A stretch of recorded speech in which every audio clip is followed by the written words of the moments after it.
Welcome to another 4-Minute Friday. This is where I take a few minutes out just to answer some of your fishing related questions. I've been getting asked a lot over the last few months if I would bring this series back, and this is the reason for this upload. We've got topics tonight quickly covering river fishing. We've had a great question about how is the best way, in my opinion, about getting established within match fishing, and the final question is really taking a look at the all important question of how you could go about trying to get a sponsor. Hopefully by taking a few minutes out, this upload will hopefully help you catch a few more fish and, more importantly, help you to enjoy your fishing that little bit more. The first topic tonight was from Adam, and he's really just basically asked what would be the best way to start experiencing river fishing. Now, in my own experience, river fishing is just so exciting, it's so unpredictable, and it can be a very active way of fishing as well, because the water is constantly moving, and quite often the conditions and the swim is changing as well, and even where the fish are in your swim can be changing all the time as well. So it's a very interesting way of fishing. In my opinion, the best way to get started and just experience river fishing would be to head off to one of the many free fishing stretches that there are literally hundreds about up and down the country. So in my experience, where I live in the city of Sheffield in South Yorkshire, we've got the River Don, which runs right the way through our city, and that is free fishing all the way through.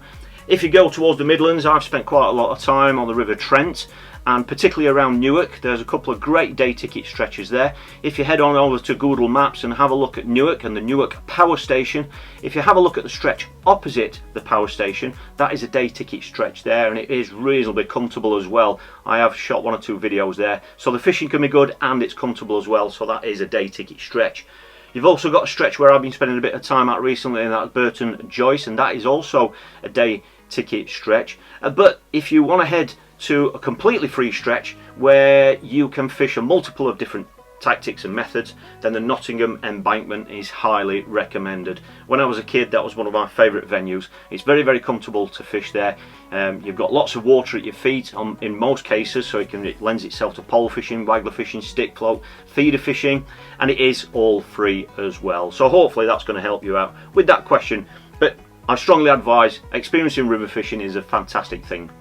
James asked a great question about what would possibly be the best way of getting established within match fishing. Now, I've got to be absolutely honest with you and say that that topic easily warrants a video on its own, and if that's something you want to see a more in-depth video about that topic in particular, please let me know in the comments below. But for me, you know, most people that want to get into match fishing, particularly open match fishing, they want to get results, you know, they want to catch some fish, they want to learn quick, and the best way of doing that is to quite simply just get out there into a match.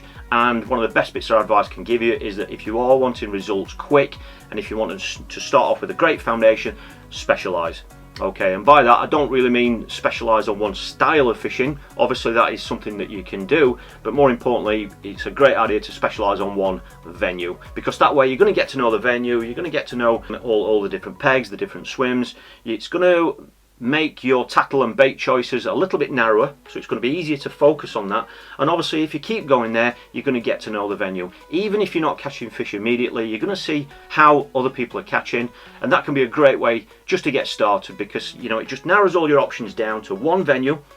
You can focus on that, and then ultimately if you keep going to that venue, you will get to know it, you'll get better at it, your kit will be up to speed with that venue, and then ultimately you should hopefully then start getting results, and that will then give you the confidence then to move on to other venues where you can kind of broaden your horizons. So specialising is definitely the way to go.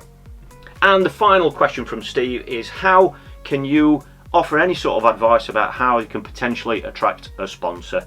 Now, just like the previous question, this could easily warrant a video on its own, because there are so many different areas to cover, and if that is a video you want to see, then please let me know in the comments below, and I can produce a really detailed video about how and the different levels of sponsorship that could be available to you. Now, the first thing, if you're asking from a match angler, the first and possibly the most obvious one would be just simply try and get out there and start to get some results.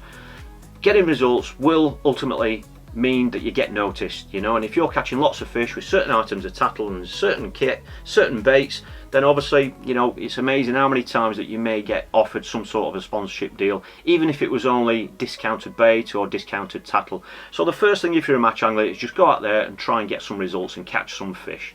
And the other area that you really need to be aware of, and this is an area that is getting increasingly more and more important year on year, and that is to be very aware of social media and how to use it.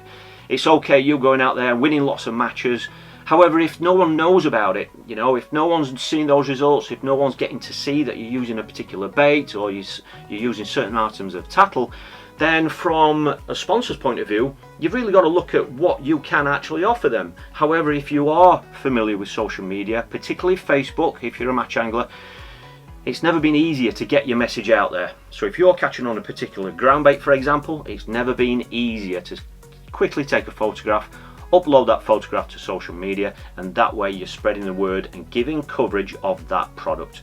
Social media is such an important thing now, and whether you love it or hate it, it's not going away. You've got to think about what you are actually offering that brand.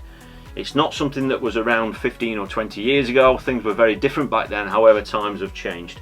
So if you are potentially looking for a sponsor, be very social media aware, get onto Facebook, learn how to use it, start uploading your catch shots, any sort of interesting things about the fishing, the style of fishing that you're doing, and just try and start building some sort of a social media following, because that is definitely something that any potential sponsor will take a look at. And the ultimate one is quite simply, just be approachable. It's amazing how many brands out there do actually look at how approachable anglers are. If you've got an angler that's winning every match out there but he doesn't want to speak to anybody, he's unapproachable on the bank, then again that angler isn't going to be a great ambassador for the brand. It's a huge topic and there are lots of different levels of sponsorship. Some people just get discounted tattle, some people get free tattle, some people even get paid. Okay, and that definitely warrants a video on its own, but if that is something you want to see, please let me know in the comments below.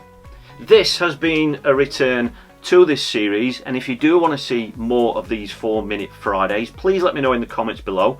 Give this one a thumbs up and hit subscribe if you want to see any of the future videos. And more importantly, if you've got any fishing questions, anything that you might feel that we are able to help from our experience of being on the match circuit and within fishing for many years, please post your questions below, and I look forward to seeing you next Friday where I'll be answering some more of your questions. But more importantly, I hope you all have a fantastic weekend.